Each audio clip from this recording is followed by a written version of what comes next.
Ya, Anda kembali bersama The Headlines dan pemirsa Palang Merah Indonesia atau PMI termasuk yang dibuat repot oleh asap. Kamis kemarin, Yusuf Kala mengirim tim operasi tanggap darurat PMI ke sejumlah daerah yang terkurung asap. Dan saat ini di studio kami sudah hadir Arifin M. Hadi, Kepala Divisi Penanggulangan Bencana dari PMI. Pak Arifin, terima kasih ya sudah hadir di The Headlines. Jadi, sudah dikirim? Iya. Iya, sejumlahnya?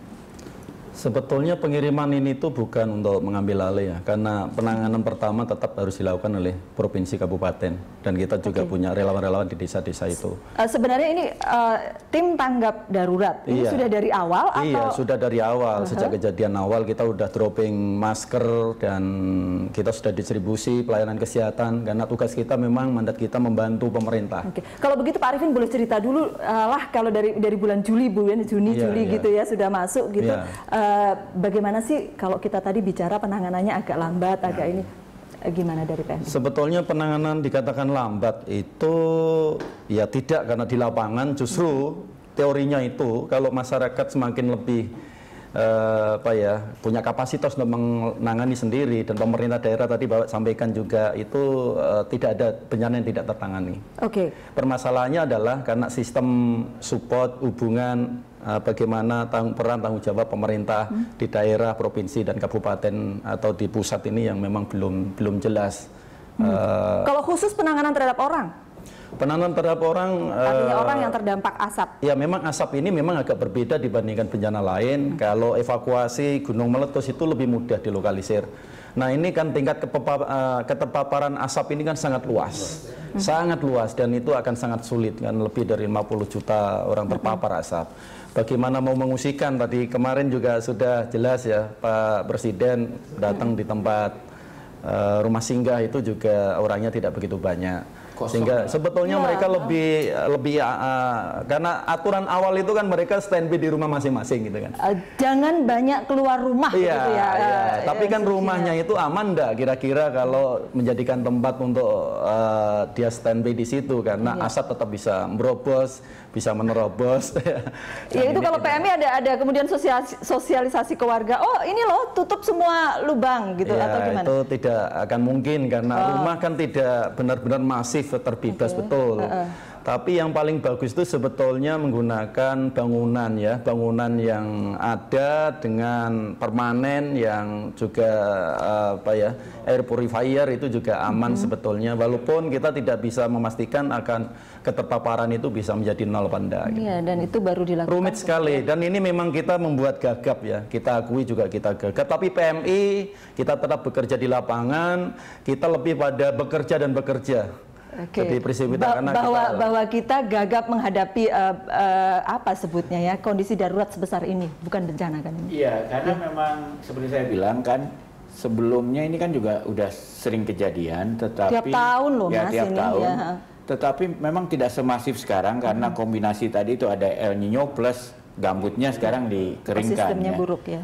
Sehingga ini terjadinya jauh lebih gawat gitu. Dan kalau buat saya sih yang lebih penting sebetulnya adalah penanganan yang benar-benar baik. Saya kasih contoh, saya kira pemerintah sekarang menyiapkan Perpu untuk membuat larangan bakar 2 hektar yang diperbolehkan oleh Undang-Undang Nomor 32 itu. Tindak lanjut dari ratas. Jadi kalau menurut saya sekarang yang rakyat lihat aja nih antara pemerintah sama DPR tadi yang pakai masker, mana yang benar-benar lebih ingin menangani situasi. Duluan mana nih? Apakah DPR bisa cepat-cepat merevisi Undang-Undang Nomor 32 atau cepetan pemerintah membuat Perpu nih untuk menghentikan itu? Kita lihat aja.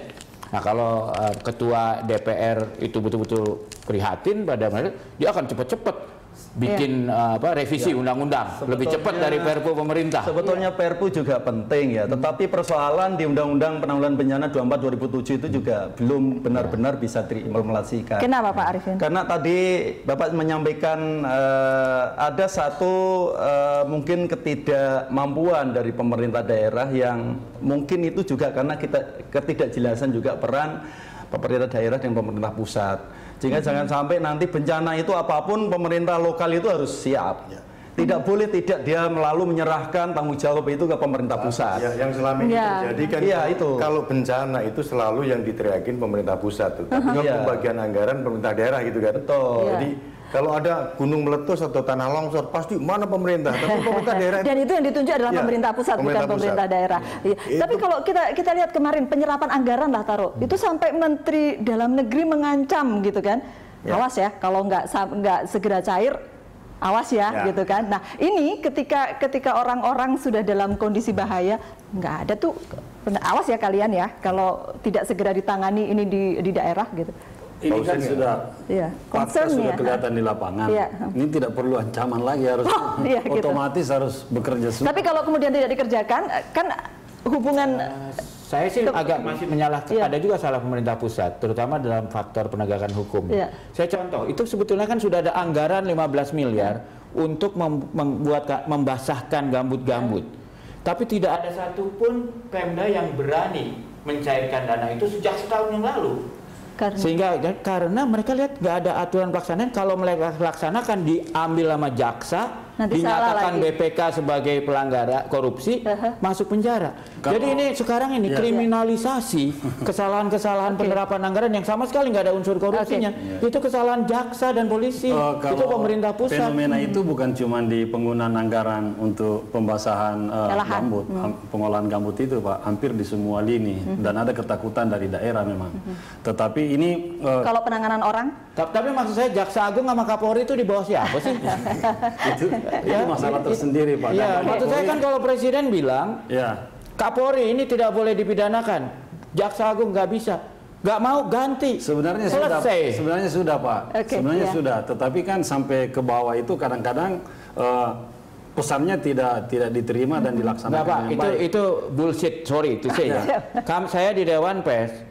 Begitu kita MOU dengan Kapolri, dengan kamu nggak ada jaksa polisi di bawah. Mereka takut sama Kapolri. Mungkin harus kita kembalikan soal asap tadi ya. Asap tadi selama ini yang belum ada kan mitigasinya ya. Mitigasi asap itu belum punya kita ya. Mitigasi itu belum punya. Barangkali nanti PMI pasti akan segera, saya yakin akan segera membuat. Itu yang harus segera dibuat. Mitigasi asap, kemudian penanganan dini. Kemarin ITB itu membuat alat yang sangat sederhana.